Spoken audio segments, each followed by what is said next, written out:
Hello and welcome to your Noblesse Wednesday. Today's episode is Knight's Footsteps / Fallout. This is episode 3. Boring bit out the way quickly. I am recovering from tonsillitis, so I will sound weird. I probably don't sound as high-pitched. I think I sound a little bit more gravelly and mature. Maybe. Who knows? Today's episode was a very different episode from what we've seen so far. I actually liked the pacing on this one, which is quite nice. We open with another one of our ramen arguments, and it is between Regis and our dear M-21 Silver. So Regis is arguing because Silver has more bamboo shoots in his ramen, whilst he has more soup. So it's an argument over essentially nothing. We all know Clockwork Dandy Noodles approved. We love ramen around here. I would probably prefer more soup just because bamboo shoots are okay. I like them, but I would probably prefer more broth to go with everything. That's just my personal opinion, Regis. Sorry. We get back to the whole, I'm going to kill you, I'm going to tear you apart, blah, blah, blah. The usual argument. And then Regis is like, I'm going to continue to monitor you. While Silver's like, oh, to see how much food I get. And he's like, no, I'm going to monitor you. And he's like, oh, are you that bored? And it's that kind of pairing where I don't even think Regis truly hates him. I think he's getting to the point where he's kind of enjoying the little bantery arguments that's going on. We see Regis try to mind wipe Raz, but because he's got such a poker face, he's just like, did it work? And there's just this moment where it looks like Raziel's finally about to actually eat ramen, and I'm like, oh my god, this is it. And then he kind of tries to mind wipe and he just puts his sticks down. I'm like, no, he was actually about to eat ramen and we stopped him. No. Right, let's kick off after our beginning OP has done its thing. Still not a fan of the OP, I am sorry. Let's kick now to the union group we're following, who we do actually get a name for. So the union group is DA-5, or DA-5, I guess I can call them that. It just sounds like we're rolling a dice and we're getting a 5 on it. In that building, and they're basically discussing the event and what the cover-up story is. So we've already heard about this event. There's a guy who's gone mental and he's blown himself up, explosives, the works, where the building is really, really wrecked. The guys are just kind of like, well, isn't it obvious that it was caused by people with superpowers? Where we hear that Jake and Maria, who are the guys who reported that they're still looking for the coffin, but they haven't reported anything else. So they're still there, but they're not. I'm not going to hands up lie. I thought Jake and Maria was Regis and Sierra, but because the two groups see each other face to face at the end, don't think they are, so I think they're in the clear there. We hear that the group still don't know the whereabouts of M-21 and M-24, which essentially is our boy Silver and his friend, the friend that he made a promise to, so those two. And we hear that if they're found, you must apprehend them. We see the roof starting to cave in, where the guy who looks like Gakpo, which is called Tekio. Probably horrifically butchered. Even if I'm ill, I'm still going to butcher it. And he just kind of is so effortless. He just shoots it and it doesn't even look like he's actually looking at it before it kind of hits the hammer on the head. Where we now cut back to our boys. I think I like this week's episode because we spend a bit more time outside of the classroom more than anything else. Never been the biggest fan on school animes. We see Yu-chan being reprimanded by Manabu, who tells him that you're always in a fight. Why you're always in a fight? We then see Regis appear, where Manabu starts to kind of cozy up to Regis. So he's ignoring Sierra-chan, which is a bit weird. And he starts to be really friendly. And I figured it out. I worked this one out. Somebody did tell me that Manabu had an ongoing gag in the manhwa, so a little bit of a spoiler there for me, but it's cool. We get Yu starting to wonder if Manabu's actually into boys than he is girls, because he's obviously sat really close to Regis, where Manabu then goes, how tall are you? And I heard that the ongoing gag is basically Manabu is really insecure about his shortness. So his height is 157 centimeters, which is 5'1". I am taller than both of these boys. I am so happy. I'm 5'5". I'm just average. I'm literally the most average, boring height there could be. But I am happy when I find out that I'm actually taller than the character. It makes me feel good inside. Maybe it's me who's got the insecurities all along. Where he's asking about that, and Regis goes, I'm around the same height. Personally, I think Regis might be a little bit taller, but it's not by much. They are literally probably about 5'1", 5'2". Where Manabu keeps going on and on about saying that we need to stick together, and then Regis, giving Manabu the hope that he needs, says, who cares about height? Why feel daunted by your short stature? Don't let it trouble you. Where Manabu is just like, oh my god, you're so cool. Which leads Yu-chan to go, oh my god, he's into Reg. I still think he does like Sierra. I think he's just trying to cozy up to somebody who's just the same height as him. Cut now to another moment where we got Regis and Silver doing another argument where he's like, I don't like your kind, stop stalking me. Because essentially we see Silver doing his job, he's patrolling the school, nothing more, where Regis thinks he's basically being stalked and he's spying on him, but he's like, well, that's my job, I'm afraid I've got to do my job. And then he's like, you need to stop walking around at night, it's not safe for kids. He's just like, I'm not a child, where we get this Sierra smile. And I'm going to reiterate what I said last episode. Sierra's design is beautiful. I do think she is the prettiest out of the two.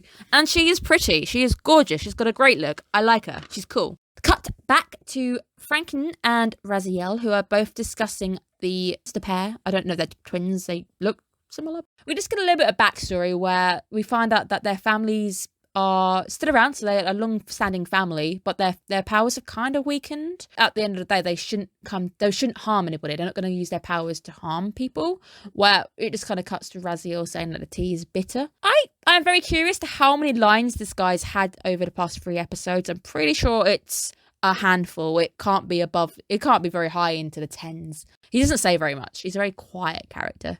Cut now to probably one of the most interesting scenes of the episode, which is Manabu and Yu-chan. Yu-chan is asking Manabu if he wants to get food or he's going to cook whilst Manabu is busy. So Manabu says he's like monitoring a system where he's trying to hack a system, or is he trying to stop a system being hacked, which is for his uncle, where he says it's the police system.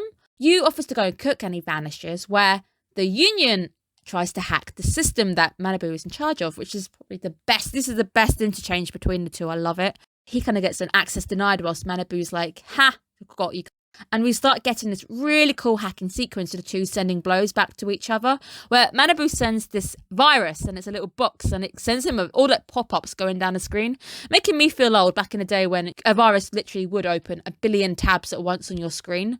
We get the battle of the hackers and they both look so cool. I love Manabu's little jacket. He's wearing a hoodie which has a skull on it, so proper hackery going on. And I think if you're following my Ikeburo Westgate Park stuff, I did kind of give kudos to the hacker in that as well. I don't know, the hacker always seems to be a very cool character. Get on with them. The Union starts to turn a table where he starts to really overhack the system and he's making progress. He's actually winning, and Manabu's like, I can't stop it. Where Yu comes out, who's made food very quickly. I would not eat that. I don't trust it's warm.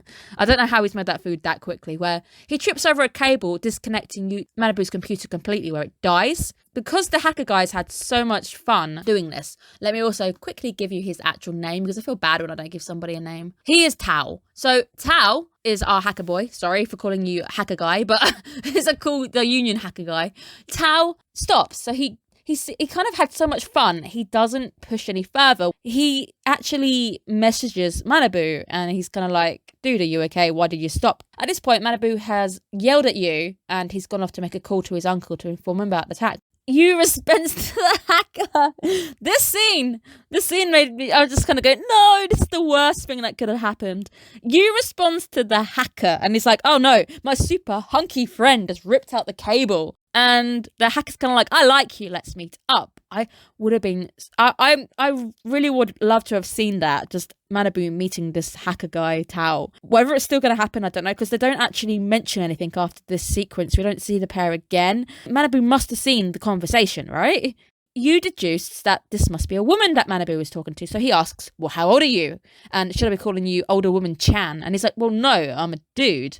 And Manabu just freaks out. He's like, oh my god, it's a man! But then he's like, it's okay. And he kind of like, you get a single tear falling upon the laptop, and he's like, a true friend would wish for his friend's happiness, regardless. And if anybody gives you any grief, I'm going to beat you up. That there, my friends, is true friendship. Regardless of what your friend is into, you should, no matter what, give them their support. And I love it. Yu-chan, you are the best friend to Manabu. Manabu comes back and we kind of just end these two kind of having a squabble.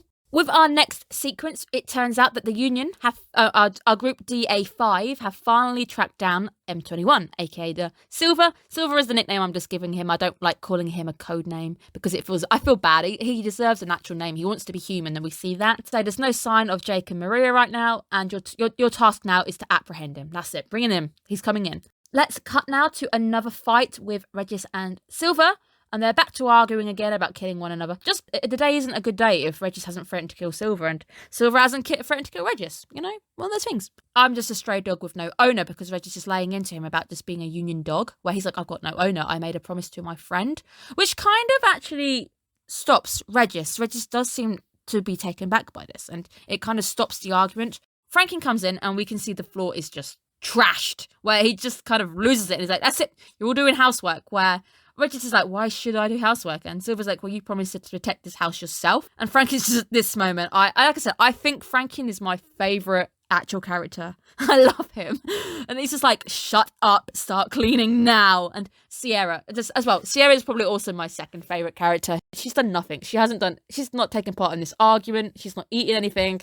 Model pupil just starts cleaning without being asked. Raziel's not helping, and Regis starts to call out this inequality. He's like, well, why should Sierra clean? They're like, Raz isn't going to clean. He's eating. It all goes quiet, where Raz gets up, and you see how nervous Franklin is. And he goes to start cleaning up, and Franklin's just like, I'm wishing for death. He's like, just kill me now. We get a halfway point back to our boy Franklin again, where he is talking to Silver, and he says, why didn't you tell me that you weren't getting your money? I've set you up a fake bank account that the union can't track, and I've paid you in your wages there. It's a really actually quite touching moment where we see him shuts the door and he starts to think that, you know, I'm just an experiment and I'm being treated like a human being. He kind of walks out into the playground and like everyone's like, hey, old dude, and they're all like waving at him. And he goes to wave back and he's just kind of like, what am I doing? It's a really touching moment. I think this is quite a nice moment because up until this point, he's nothing more than a failed experiment. He's been given, his name is M-21. It's not a name, it's just a label. That's why I've been calling him Silver, because I believe you deserve a name, my boy. It's just a really touching moment. I do think this episode is the strongest of the 3 episodes we've had so far, and I like it. It's a good episode. So M-21 meeting the group DA-5, and we meet the guy Shark. So Shark is in this. I did have to go and check my names before I started recording. I was like, just quickly check who I'm dealing with here. And they ask, what happened to your friend M-24? Did you finally get tired of being around a useless oaf like him? And he starts to trigger him. So you can see he's really touching a subject here because obviously M-24 is dead. And M-21, aka Silver, made that promise to him, you know, I'm going to promise to find the comrades' names, where he is so triggered, he gets goaded into fighting Shark, where he can't lay a blow on the guy, and we can really see the difference in the powers here. Shark continues to call him trash, and Silver kind of agitated. The more and more angry he gets, obviously, the more he's kind of just attacking wildly without actually calculating his moves, where he starts to take blows, where he then pulls out a weapon. M-21, aka Silver, is already overpowered. He's at a disadvantage, he's taking blows. I can't show too much because there's a lot of blood in this as well, where he does get sliced up pretty badly, where Regis and Sierra finally arrive, and Regis essentially tries to talk down to the guys. He calls him a bore. He says, your hairstyle has no class. Is that seaweed upon your head? And then he goes to Hammer, and he's like, how do you explain that gut? You are vulgar and you are boorish, which goads Shark this time into trying to go into a fight. Silver, our boy, blocks the blow, which was meant for Regis, and literally gets himself cut up. I don't know, it's the look on Regis's face as Silver takes the blow for him. Then our boy Krantz appears, who is the leader of the DA-5. Well, Shark, I ordered you to catch him, not kill him. You're coming with us. And who are these two? Are these part of your mission? Where Silver's like, no, they're just insufferable brats. I'm going to come with you. I'll cooperate. I bet if he'd have said that, you know, these guys are part of the mission, which they're not. I don't think they are. I think that he would have put the two in danger. Silver trying to be a bit of the hero here, where he's trying to protect the two, even though I don't think... I would have loved to have seen the two actually first off. And that's it, guys. Silver has fallen into the DA-5. He's gone. We also get this point when Regis is looking as the guys walk away, and he's like, Sierra, how can I calm this fury? And he's angry. He thinks that Silver has lied about the promises made, even though we know he didn't. He's basically going along with DA-5 because he wants to find out the names. He's cooperating because he believes it's going to lead him to a better position to actually find out what his comrades' names were, which is the promise that he made. So he's doing this for the promise, but I think he might have started to believe that he wasn't actually a cooperative for the union. He's now suddenly feels he's been lied to. So Regis feels like he's been lied to. He's like, what about that promise? Did you actually lie to me? Our end sequence is a nice fun sequence where we see Franklin walking in and Raz is there holding the Hoover like a weapon. To be fair, I have hurt myself with the Hoover many times, so maybe it is a weapon. And it's not plugged in. And it's this sad look on Raz's face as he's clicking the button and it's just not working. It's not turning on. And he kind of tries to move it and it's just no power, nothing. And Franken's just like, just let me die. Love it. I thoroughly enjoyed this episode a lot more than I did with the other 2 episodes. So it was definitely quite a nice episode to get into. We learnt a fair bit as well. We've seen a lot of the relationships starting to grow. We had an interesting moment with our boys, Yu and Manabu. We had even a nice moment when it came to Regis and Silver fighting, but it did get to the point when I almost thought that Regis was finally starting to have a different outlook on Silver when he says, I had a promise, which is why I think he felt so angry at the end, where he felt like he'd been betrayed. A very different episode from what we've had, and I definitely think it's miles above the other ones, for my interest anyway. I'm definitely finding a lot more interest with them being outside of school. I think I just want more to happen. I want the plot to start to happen. I didn't expect Manabu to be a hacker. And yes, I haven't read the manhwa, so I don't know any of this. I've watched Awakening and I've watched all the stuff that came before. That stuff is all prequels. That stuff happens. It gives you the backstory to everybody. So I don't know what happens in this new modern era. So this is all new to me. It was interesting. I think it was a very interesting episode. Definitely curious to see where it's going. I think the anime itself has... I don't know, how many episodes are they confirmed? I'm guessing season 1's at least going to be 13, 12 episodes. My anime list has an exclamation mark by it. I'm not so sure how many there. Just going to be interesting to see what they do. So obviously we've had quite a few manhwas released this season. We've had Tower of God, which I enjoyed Tower of God, so I liked it. But again, I know a few people complaining about the adaptation itself. Last season, we had God of HighSchool, which sadly wasn't adapted in the best way. Like, it was good, but they adapted it in such a way where I think they cut too much out. So it's going to be interesting to see how Noblesse does in that sense as well. So very interesting. I hope you guys have had fun with today's review. Please make sure you are subscribed to the channel. It really helps me out. I am a very tiny channel right now. I want to do more with the channel, but I can't until I've got more people watching. I at some point would like to do another live stream at some point. I might even be teaming up with a few other YouTubers just to do like streams and plays. So I would like a few more people to kind of come in and join that. The goal of our channel is to create a little community where we can talk about the animes airing, get a little conversation going. So it was fun. I had a great time watching today's episode. Hopefully you guys are doing well. The channel schedule, in case you're not aware, Monday, Sunday, we have Moriarty. Monday, we have Golden Kamui. Wednesday morning, Ikeburo Westgate Park. Wednesday/Thursday, Noblesse, depends on where you are in the world. And Friday is Journey of Elena. So hopefully I will see you guys again for another episode. And thank you for bearing with me and my kind of raspy, kind of raw voice right now, which sounds I think it just sounds sore. I think I sound sore. But thank you so much for tuning in. Have a good one. Bye-bye.